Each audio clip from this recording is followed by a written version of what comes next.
Hi students, ഞാനിന്ന് വന്നിരിക്കുന്നത് അക്കൗണ്ടൻസിയിലെ സെക്കൻഡ് ചാപ്റ്ററായ accounting for partnership basic concepts എന്ന ചാപ്റ്ററിനെ കുറിച്ച് ക്ലാസ് എടുക്കാനാണ്.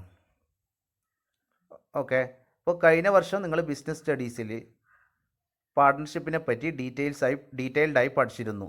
എന്താണ് പാർട്ട്ണർഷിപ്പ് എന്നും കണ്ടൻസ് എന്താണെന്നും അതിൻ്റെ റൂൾസ് എന്തൊക്കെയെന്നുള്ളത് പഠിച്ചിട്ടുണ്ടായിരുന്നു.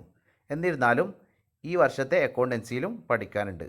അപ്പോൾ ഏതൊരു വിദ്യാർത്ഥിയും പാർട്ട്ണർഷിപ്പിനെ കുറിച്ച് പഠിക്കുമ്പോൾ ആദ്യം അറിയേണ്ടത് ഇന്ത്യൻ പാർട്ട്ണർഷിപ്പ് ആക്ട് 1932 പറ്റിയാണ്.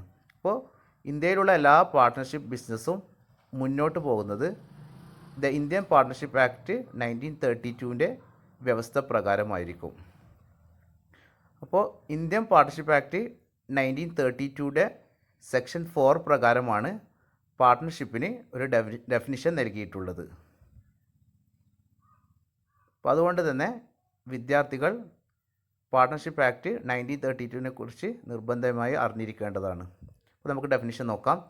Section 4 of the act defines A partnership as the relationship between persons who have agreed to share the profits of a business carried on by all or any of them acting for all. അതായത് partner അല്ലെങ്കിൽ പാർട്ട്നേഴ്സിൻ്റെ കൂട്ടായ പരിശ്രമത്തിൻ്റെ ഫലമായി business നടത്തി ഉണ്ടാക്കുന്ന ലാഭം share ചെയ്യുമെന്നുള്ള ഒരു എഗ്രിമെൻറ്റിൻ്റെ അടിസ്ഥാനത്തിൽ അല്ലെങ്കിൽ ഒരു വ്യവസ്ഥയുടെ അടിസ്ഥാനത്തിൽ രണ്ടോ അതിലധികമോ പാർട്ട്നേഴ്സ് തമ്മിലുള്ള ഒരു ബന്ധമാണ് പാർട്ട്ണർഷിപ്പ് അല്ലെങ്കിൽ പങ്കാളിത്തം എന്ന് പറഞ്ഞാൽ. അപ്പോൾ വ്യക്തിയോ അല്ലെങ്കിൽ വ്യക്തികളോ തമ്മിലുള്ള കൂട്ടായ പരിശ്രമത്തിൻ്റെ ഫലമായി ലഭിക്കുന്ന ലാഭം പങ്കുവെക്കുമെന്നുള്ള ഒരു ഉടമ്പടിയാണ് പാർട്ട്ണർഷിപ്പ്. അപ്പോൾ പാർട്ട്നേഴ്സ് വേണമെങ്കിൽ രണ്ടോ അതിലധികമോ ആവാം. അവർ തമ്മിലുള്ള ഒരു റിലേഷനാണ് പാർട്ട്ണർഷിപ്പ്. അടുത്തത് നമുക്ക് പാർട്ട്ണർഷിപ്പിൻ്റെ ഫീച്ചേഴ്സ് നോക്കാം. അപ്പോൾ ഒന്നാമത്തെ ഫീച്ചേഴ്സ് 2 or more persons. ഇപ്പോൾ എല്ലാവർക്കും അറിയാം, പാർട്ട്ണർഷിപ്പ് ബിസിനസ് ആവണമെങ്കിൽ രണ്ടോ അതിലധികമോ ആൾക്കാർ വേണം. ഒരാൾ മാത്രമാണെങ്കിൽ അത് സോൾ പ്രൊപ്പറേറ്റർഷിപ്പ് ആണെന്ന് കഴിഞ്ഞ വർഷം ബിസിനസ് സ്റ്റഡീസിൽ പഠിച്ചിട്ടുണ്ടായിരുന്നു. അപ്പോൾ പാർട്ട്ണർഷിപ്പ് ബിസിനസ്സിൽ മിനിമം 2 പേരുണ്ടായിരിക്കണം. അതുപോലെ മാക്സിമം, അത് ബാങ്കിങ് ബിസിനസ് ആണെങ്കിൽ 10ഉം എനി അതർ ബിസിനസ് ആണെങ്കിൽ 20 ആണ് വേണ്ടത്. Section 464 of the companies act 2030 പ്രകാരം സെൻട്രൽ ഗവൺമെൻറ്റിൻ്റെ അധികാരം ഉപയോഗിച്ച് 100 പേരെ വരെ മാക്സിമം കൊണ്ടുവരാം. അത് പിന്നീട് 2014 അമെൻമെൻറ്റ് പ്രകാരം 50 പേരായിട്ട് നിജപ്പെടുത്തിയിട്ടുണ്ട്. അപ്പോൾ 50 പേരെ വരെ മാക്സിമം നമുക്ക് ബിസിനസ്സിലേക്ക് കൊണ്ടുവരാം. അടുത്ത features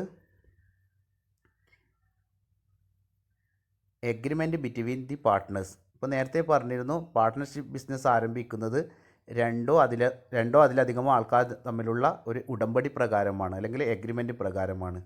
agreement may be written or oral. Agreement നമുക്ക് വേണമെങ്കിൽ എഴുതി തയ്യാറാക്കിയതോ അല്ലെങ്കിൽ വാക്കാലോ ആവാം. അപ്പോൾ written agreement is called partnership deed. അങ്ങനെ എഴുതി തയ്യാറാക്കിയ എഗ്രിമെൻ്റ് ആണെങ്കിൽ അതിനെ പാർട്ട്ണർഷിപ്പ് ഡീഡ് എന്നാണ് വിളിക്കുന്നത്. അപ്പോൾ എഗ്രിമെൻറ്റ് നമുക്ക് എഴുതി തയ്യാറാക്കണം നിർബന്ധമില്ല, വാക്കാലും വേണമെങ്കിൽ നമുക്ക് ആക്കാം. Next features business. The agreement should be for carrying on some business which must be lawful. അതായത് നമ്മുടെ രാജ്യം അല്ലെങ്കിൽ നമ്മുടെ സംസ്ഥാനം അംഗീകരിച്ചതും അല്ലെങ്കിൽ അനുവദിക്കപ്പെട്ടതുമായ ബിസിനസ്സിലായിരിക്കണം പാർട്ട്ണർഷിപ്പ് ആരംഭിക്കേണ്ടത്. അതായത് നമ്മുടെ രാജ്യം അംഗീകരിച്ച ബിസിനസ് മാത്രമേ പാർട്ട്ണർഷിപ്പ് ബിസിനസ്സിൽ ആരംഭിക്കാൻ വേണ്ടി പാടുള്ളൂ. അടുത്ത ഫീച്ചേഴ്സ് മ്യൂച്വൽ ഏജൻസി. അതായത് the business can be conducted either by all the partner or any of them can act as a agent for the other partners.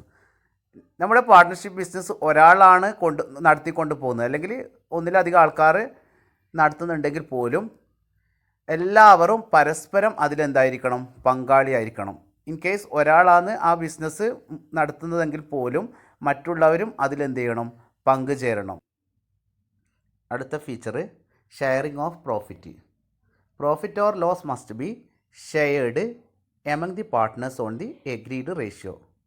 ഇപ്പോൾ നേരത്തെ നിശ്ചയിച്ച റേഷ്യോ പ്രകാരം ഫേമിന് ലാഭമാണെങ്കിലും നഷ്ടമാണെങ്കിലും പാർട്ട്നേഴ്സ് നിർബന്ധമായും ഷെയർ ചെയ്യേണ്ടതാണ്. അപ്പോൾ നേരത്തെ അവർ ഫേം ആരംഭിക്കുന്നതിന് മുന്നേ, ഫേം തുടങ്ങുന്നതിന് മുന്നേ റേഷ്യോ പറഞ്ഞിട്ടുണ്ടാവും. ആ റേഷ്യോ പ്രകാരം അവർ പ്രോഫിറ്റ് ആണെങ്കിലും ലോസ് ആണെങ്കിലും ഷെയർ ചെയ്യണമെന്നാണ് ഈ ഫീച്ചർ പറയുന്നത്. അടുത്ത ഫീച്ചർ അൺലിമിറ്റഡ് ലാബിലിറ്റി.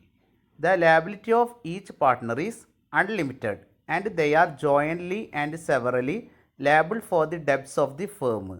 അതായത് ഓരോ പാർട്ട്ണറും വ്യക്തിപരമായോ അല്ലെങ്കിൽ കൂട്ടായോ ഫേമിന് വരുന്ന ലാബിലിറ്റിയുടെ ഉത്തരവാദിത്തം ഏറ്റെടുക്കേണ്ടതാണ്. അപ്പോൾ നോട്ട് ചെയ്യേണ്ട കാര്യം, അവരുടെ പേഴ്സണൽ പ്രോപ്പർട്ടി അല്ലെങ്കിൽ പ്രൈവറ്റ് പ്രോപ്പർട്ടി ഉപയോഗിച്ച് പോലും ഫേമിൻ്റെ ലാബിലിറ്റി ഇല്ലാതാക്കാൻ വേണ്ടി അവർ ബാധ്യസ്ഥനാണെന്നാണ് ഈ പോയിൻ്റ് പറയുന്നത്. അപ്പോൾ ഇത്രയാണ് പാർട്ട്ണർഷിപ്പിൻ്റെ ഫീച്ചേഴ്സ്. അപ്പോൾ നമുക്കൊന്നും കൂടി നോക്കാം എന്തൊക്കെയായിരുന്നു. 1 2 or more persons, 2 agreement between the partners, 3 business, 4 mutual agency, 5 sharing of profit, 6 unlimited liability. അടുത്ത ടോപ്പിക്ക് പാർട്ട്ണർഷിപ്പ് ഡീഡ്. അതായത് ഒരു പാർട്ട്ണർഷിപ്പ് ബിസിനസ് ആരംഭിക്കുന്നതിന് മുന്നേ പാർട്ട്നേഴ്സ് തമ്മിൽ എഴുതി തയ്യാറാക്കുന്ന ഒരു എഗ്രിമെൻ്റാണ് പാർട്ട്ണർഷിപ്പ് ഡീഡ്. ഇനി നമുക്കതിൽ ഉൾക്കൊള്ളുന്ന കണ്ടൻസ് എന്തൊക്കെയാണെന്ന് നോക്കാം. First point, name and address of the firm. അതായത് നമ്മൾ ആരംഭിക്കാൻ വേണ്ടി പോകുന്ന ഫേമിൻ്റെ പേരും ഫുൾ അഡ്രസ്സും പാർട്ട്ണർഷിപ്പ് ഡീഡിൽ കാണിച്ചിരിക്കണം.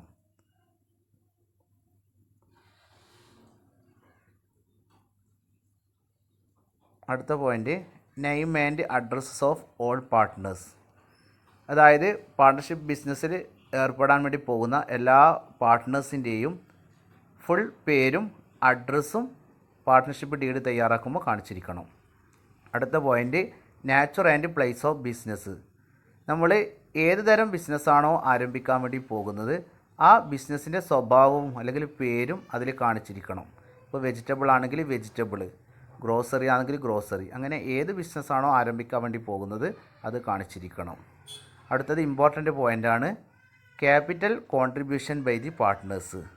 അതായത് ഓരോ പാർട്ട്ണറും എത്രയാണോ ക്യാപിറ്റൽ, അതായത് മൂലധനം ഫേമിലേക്ക് കൊണ്ടുവരുന്നത് ആ ഫേമിലേക്ക് കൊണ്ടുവന്ന ക്യാപിറ്റൽ വ്യക്തമായും കാണിച്ചിരിക്കണം. അപ്പോൾ പാർട്ട്ണർഷിപ്പ് ഡീഡ് തയ്യാറാക്കുമ്പോൾ ഓരോ പാർട്ട്ണറും കൊണ്ടുവന്ന ക്യാപിറ്റൽ പ്രത്യേകം കാണിച്ചിട്ടുണ്ടായിരിക്കണം. ഇതൊരു പ്രധാനപ്പെട്ട ഒരു പോയിൻ്റാണ്. അടുത്ത point, duration of partnership if any. ഇപ്പോൾ പാർട്ട്ണർഷിപ്പിൻ്റെ കാലാവധി നിശ്ചയിച്ചിട്ടുണ്ടെങ്കിൽ എത്രയാണോ കാലാവധി ആ കാലാവധി കാണിച്ചിരിക്കണം, അതായത് ഡ്യൂറേഷന് കാണിച്ചിട്ടുണ്ടായിരിക്കണം. അടുത്ത point, accounting period of the firm. അവരുടെ അക്കൗണ്ടിങ് പീരീഡ് ഏതാണെന്ന് പാർട്ട്ണർഷിപ്പ് ഡീഡിൽ ഉൾപ്പെടുത്തിയിരിക്കണം. അടുത്ത point, date of commencement of partnership. ഈ പാർട്ട്ണർഷിപ്പ് ആരംഭിക്കുന്ന ഡേറ്റ് ഡീഡിൽ കാണിച്ചിരിക്കണം. അത് ആരംഭിച്ച് കഴിഞ്ഞതാണെങ്കിൽ എപ്പോഴാണോ ആരംഭിച്ചത് ആ ആരംഭിച്ച ഡേറ്റ് പാർട്ട്ണർഷിപ്പ് ഡീഡിൽ കാണിക്കണം. ശ്രദ്ധിക്കേണ്ടത് അടുത്ത point, rules regarding operation of bank account. അപ്പോൾ നിങ്ങൾക്കറിയാം പാർട്ട്ണർഷിപ്പിൽ 2-ലധികം ആൾക്കാർ വരുന്നത് കൊണ്ട് 50 or 100 ആവാം നേരത്തെ പറഞ്ഞിരുന്നു.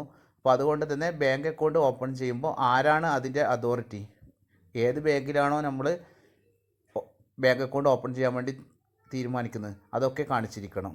അടുത്ത പ്രധാനപ്പെട്ട പോയിൻ്റാണ് profit and loss sharing ratio. അതായത് ഫേമിന് ലാഭമാണെങ്കിലും നഷ്ടമാണെങ്കിലും എങ്ങനെയാണ് ഷെയർ ചെയ്യാൻ വേണ്ടി ഉദ്ദേശിക്കുന്നത്, പാർട്ട്നേഴ്സ് തമ്മിൽ ഈക്വലായിട്ടാണോ അല്ലെങ്കിൽ പ്രൊപ്പോർഷനായിട്ടാണോ, ഇപ്പോൾ ഏത് റേഷ്യോയിലാണോ ഷെയർ ചെയ്യാൻ ഉദ്ദേശിക്കുന്നത് ആ ഷെയർ ചെയ്യാനുള്ള റേഷ്യോ കാണിച്ചിട്ടുണ്ടായിരിക്കണം. അടുത്ത point, rate of interest on capital, loan, drawings etcetera. അതായത് പാർട്ട്നേഴ്സ് കോൺട്രിബ്യൂട്ട് ചെയ്ത ക്യാപിറ്റലിന് ഇൻട്രസ്റ്റ് ഫേം പ്രൊവൈഡ് ചെയ്യുന്നുണ്ടെങ്കിൽ അത് എത്ര പെർസെൻറ്റേജ് ആണ്. അതുപോലെ ഏതെങ്കിലും പാർട്ട്നേഴ്സ് ക്യാപിറ്റലിന് പുറമെ ലോണ് ഫേമിന് കൊടുത്തിട്ടുണ്ടെങ്കിൽ അത് എത്ര പെർസെൻറ്റേജാണ് അവർക്ക് ഇൻട്രസ്റ്റ് ഓൺ ലോണ് കൊടുക്കുന്നത്. അതുപോലെ പേഴ്സണൽ ആവശ്യത്തിന് പാർട്ട്നേഴ്സ് പൈസ എടുത്തിട്ടുണ്ടെങ്കിൽ, അതായത് ഡ്രോയിങ്സ് എടുത്തിട്ടുണ്ടെങ്കിൽ അതിന് എത്രയാണ് firm drawings interest on drawings charge ചെയ്യുന്നത്, ഇതൊക്കെ കാണിച്ചിട്ടുണ്ടായിരിക്കണം.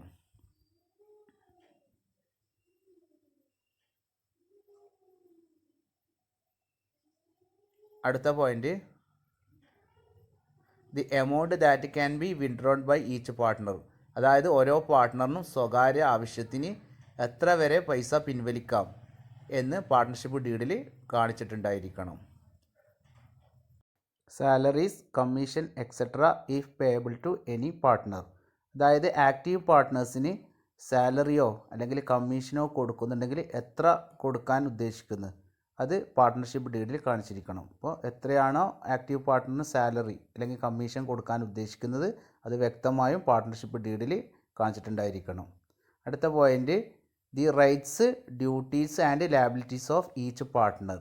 ഒരു പാർട്ട്ണർഷിപ്പ് ഫേമിൽ ഓരോ പാർട്ട്നേഴ്സിനുള്ള അവകാശങ്ങൾ, ഉത്തരവാദിത്തങ്ങൾ, ബാധ്യതകൾ അത് ഓരോന്നും വ്യക്തമായും പാർട്ട്ണർഷിപ്പ് ഡീഡിൽ രേഖപ്പെടുത്തിയിട്ടുണ്ടായിരിക്കണം. ഇപ്പോൾ ഒരു വലിയൊരു പാർട്ട്ണർഷിപ്പ് ഫേമൊക്കെ ആണെങ്കിൽ പല ഡിപ്പാർട്ട്മെൻറ്റ് ഉണ്ടാവും.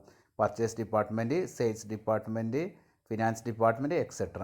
അപ്പോൾ ഓരോ ഡിപ്പാർട്ട്മെൻറ്റിലും പാർട്ട്നേഴ്സിന് ഡ്യൂട്ടി അസൈൻ ചെയ്ത് കൊടുക്കുന്നുണ്ടെങ്കിൽ ഓരോരാൾക്കും ഏത് ഡിപ്പാർട്ട്മെൻറ്റിലാണ് അസൈൻ ചെയ്തത് അത് വ്യക്തമായി കാണിച്ചിരിക്കണം. അടുത്ത point, settlement of accounts on retirement or death partner and dissolution of the firm. അപ്പോൾ പാർട്ട്ണർഷിപ്പ് ഫേമിൻ്റെ ആദ്യം മുതൽ അവസാനം വരെയുള്ള എല്ലാ കാര്യങ്ങളും, അതായത് അഡ്മിറ്റ് ചെയ്യുന്ന മുതൽ ഫേം ഡിസൊല്യൂഷൻ ചെയ്യുന്ന വരെയുള്ള എല്ലാ കാര്യങ്ങളും അല്ലെങ്കിൽ എല്ലാ ഇഷ്യൂസും ഇതിൽ കാണിച്ചിട്ടുണ്ടായിരിക്കണം, എങ്ങനെയാണ് സെറ്റിൽ ചെയ്യുന്നതെന്നുള്ളത്. അടുത്ത point, method of settlement of dispute among the partners. പാർട്ട്നേഴ്സിൻ്റെ ഇടയിൽ തർക്കങ്ങൾ വന്നാൽ എങ്ങനെ പരിഹരിക്കണമെന്ന് ഡീഡിൽ കാണിച്ചിട്ടുണ്ടായിരിക്കണം. അടുത്തത്, മോഡ് ഓഫ് ഓഡിറ്റേഴ്സ് അപ്പോയിൻമെൻറ്റ്. അതായത് നമ്മുടെ പാർട്ട്ണർഷിപ്പ് ഫേമിൻ്റെ കണക്കുകൾ പരിശോധിക്കാൻ ഏതെങ്കിലും ഫേമിനെ ഏർപ്പാടാക്കിയിട്ടുണ്ടെങ്കിൽ അതും പാർട്ട്ണർഷിപ്പ് ഡീഡിൽ കാണിച്ചിട്ടുണ്ടായിരിക്കണം. ഇനി നമുക്ക് അടുത്ത ടോപ്പിക്ക് നോക്കാം.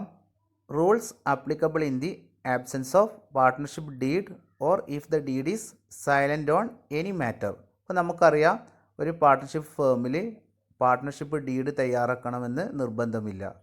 പാർട്ട്ണർഷിപ്പ് ഡീഡ് ഇല്ലാതെയും നമുക്ക് ബിസിനസ് മുന്നോട്ട് കൊണ്ടുപോകാൻ വേണ്ടി പറ്റും. അപ്പോൾ ഒരു പാർട്ട്ണർഷിപ്പ് ഡീഡ് തയ്യാറാക്കാതെ നിന്നാൽ അല്ലെങ്കിൽ ഏതെങ്കിലും പ്രധാനപ്പെട്ട പ്രൊവിഷൻസ് രേഖപ്പെടുത്താൻ വിട്ടുപോയി കഴിഞ്ഞാൽ പാർട്ട്ണർഷിപ്പ് ബിസിനസ് ഫോളോ ചെയ്യേണ്ട റൂൾസാണ് ഇതിൽ പറയുന്നത്. അപ്പോൾ rules applicable in the absence of partnership deed or if the deed is silent on any matter. അപ്പോൾ അതിൽ നമുക്ക് ആദ്യമായിട്ട് പറയാനുള്ളത്, അതായത് ഇമ്പോർട്ടൻ്റ് ആയിട്ടുള്ള ഒരു റൂളാണ് പ്രോഫിറ്റ് ഷെയറിങ്. അപ്പോൾ പാർട്ട്ണർഷിപ്പ് ഡീഡിൻ്റെ അഭാവത്തിൽ the profit or loss shared equally among the partners irrespective of their capital contribution. അപ്പോൾ പാർട്ട്ണർഷിപ്പ് ഡീഡ് ഇല്ലെങ്കിൽ പാർട്ട്നേഴ്സ് അവർ പ്രോഫിറ്റ് ആണെങ്കിലും ഫേമിന് ലോസ് ആണെങ്കിലും ഈക്വലായാണ് ഷെയർ ചെയ്യേണ്ടത്. അവർ ക്യാപിറ്റൽ കോൺട്രിബ്യൂഷൻ ചെയ്തത് വ്യത്യസ്ത എമൗണ്ട് ആണെങ്കിലും പോലും ഫേമിന് ലാഭമാണെങ്കിലും നഷ്ടമാണെങ്കിലും അവർ ഈക്വലായിട്ടാണ് ഷെയർ ചെയ്യേണ്ടത്. അടുത്ത റൂളാണ് ഇൻട്രസ്റ്റ് ഓൺ ക്യാപിറ്റൽ. അതായത് ഓരോ പാർട്ട്നേഴ്സും ഫേമിലേക്ക് കൊണ്ടുവന്ന ക്യാപിറ്റലിന് പകരമായി ഫേം നൽകുന്ന ഒരു ഇൻട്രസ്റ്റാണ് ഇൻട്രസ്റ്റ് ഓൺ ക്യാപിറ്റൽ. അത് ഇൻട്രസ്റ്റ് ഓൺ ക്യാപിറ്റൽ പാർട്ട്ണർഷിപ്പ് ഡീഡിൽ പറഞ്ഞിട്ടില്ലെങ്കിൽ അല്ലെങ്കിൽ പാർട്ട്ണർഷിപ്പ് ഡീഡ് തയ്യാറാക്കിയിട്ടില്ലെങ്കിൽ no interest is payable to the partners. പാർട്ട്നേഴ്സിന് ഇൻട്രസ്റ്റ് കൊടുക്കേണ്ടതില്ല.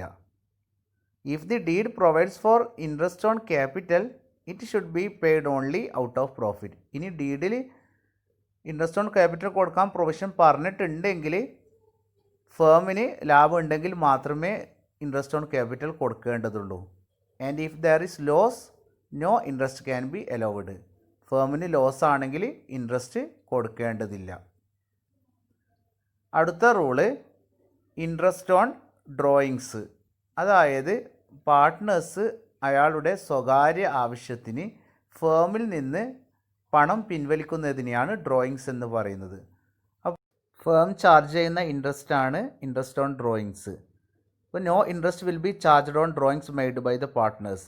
പക്ഷേ പാർട്ട്ണർഷിപ്പ് ഡീഡിൽ പറഞ്ഞിട്ടില്ലെങ്കിൽ ഇൻട്രസ്റ്റ് കൊടുക്കേണ്ടതില്ല. അടുത്ത റൂളാണ് interest on loan to the firm. ഏതെങ്കിലും ഒരു പാർട്ട്നേഴ്സ് ക്യാപിറ്റലിന് പുറമെ ഫേമിന് ലോൺ പ്രൊവൈഡ് ചെയ്യുകയാണെങ്കിൽ അതിന് പകരമായിട്ട് ഫേം നൽകുന്ന ഇൻട്രസ്റ്റാണ് ഇൻട്രസ്റ്റ് ഓൺ ലോണ്. ഇപ്പോൾ ഇൻട്രസ്റ്റ് ഓൺ ലോണിനെ പറ്റി പാർട്ട്ണർഷിപ്പ് ഡീഡിൽ പറഞ്ഞിട്ടില്ലെങ്കിൽ എങ്ങനെയാണ് ഇൻട്രസ്റ്റ് കൊടുക്കുക എന്നാണ് ഈ റൂളിൽ പറയപ്പെടുന്നത്. അപ്പോൾ അങ്ങനെ ഇൻട്രസ്റ്റ് ഓൺ ലോണിനെ പറ്റി പറഞ്ഞിട്ടില്ലെങ്കിൽ പാർട്ട്നേഴ്സ് 6% ആണ് ഏബിൾ. Minimum 6% interest കൊടുത്തിരിക്കണം. അപ്പോൾ ശ്രദ്ധിക്കേണ്ട കാര്യം, partners are entitled to get interest at 6% per annum on loans advanced by the partners. It should be paid even if there is loss. അപ്പോൾ ലോസ് ആണെങ്കിൽ പോലും, ഫേമിന് ഏതെങ്കിലും വർഷം ലോസ് ആണെങ്കിലും പോലും ഈ ലോണിന് പകരമായിട്ട് ഫേം 6% മിനിമം ഇൻട്രസ്റ്റ് നൽകിയിട്ടുണ്ടായിരിക്കണം. അപ്പോൾ ഫേമിൽ അതിൽ കൂടുതലോ കുറവോ പറഞ്ഞിട്ടുണ്ടെങ്കിൽ, അതായത് ഡീഡിൽ കുറവോ കൂടുതലോ പറഞ്ഞിട്ടുണ്ടെങ്കിൽ ആ പെർസെൻറ്റേജാണ് കൊടുക്കേണ്ടത്. അല്ലെങ്കിൽ മിനിമം 6% ഇൻട്രസ്റ്റ് കൊടുത്തിരിക്കണം. അടുത്ത റൂള് റെമ്യൂണറേഷൻ ടു പാർട്ട്നേഴ്സ്. അതായത് ആക്റ്റീവ് പാർട്ട്നേഴ്സ് ഫേമിൽ വർക്ക് ചെയ്യുന്നതിൻ്റെ